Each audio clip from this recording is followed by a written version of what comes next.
हम मीनू झा एकटा गौरी के गीत लऽ कऽ उपस्थित छी। एहि गीत के रचनाकार MM झा जी छथिन। आशा करै छी अहाँ सबके नीक लागत। धन्यवाद। जय मिथिला, जय मैथिली।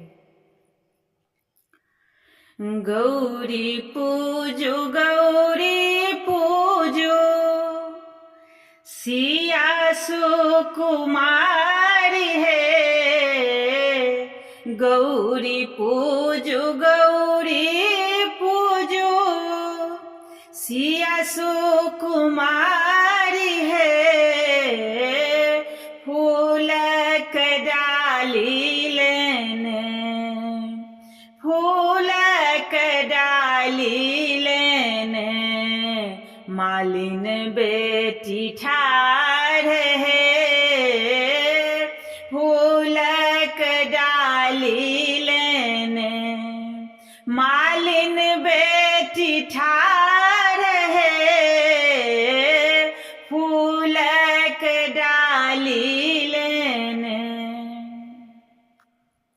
सिंदूर के पुरिया लेने, पटवा बेटी ठाढ़ है। सिंदूर के पुरिया लेने, पटवा बेटी ठाढ़ है। गौरी बहिनिया के, गौरी बहिनिया के, करियौन श्रृंगार है।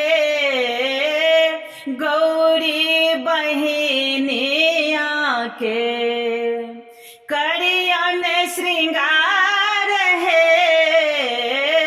गौरे बहिनिया के,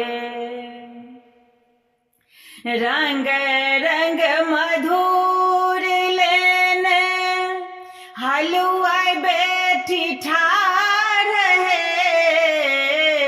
रंग रंग मधुर लेने, हलुआ बेटी ठाढ़ है।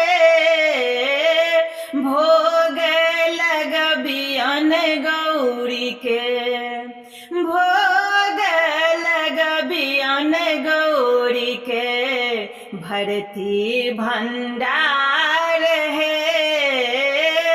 भोग लगबियन गौरी के, भरती भंडार है।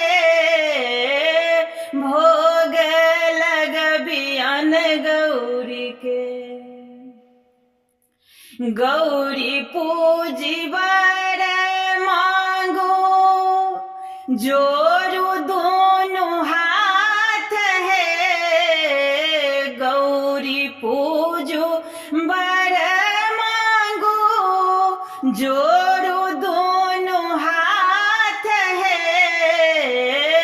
राम सन वर भेटल, राम सन वर भेटल, बढ़त आही बात है। राम सन के वर भेटला, बढ़त आही बात है। गौरी बहिनिया के, करबन जयकार है।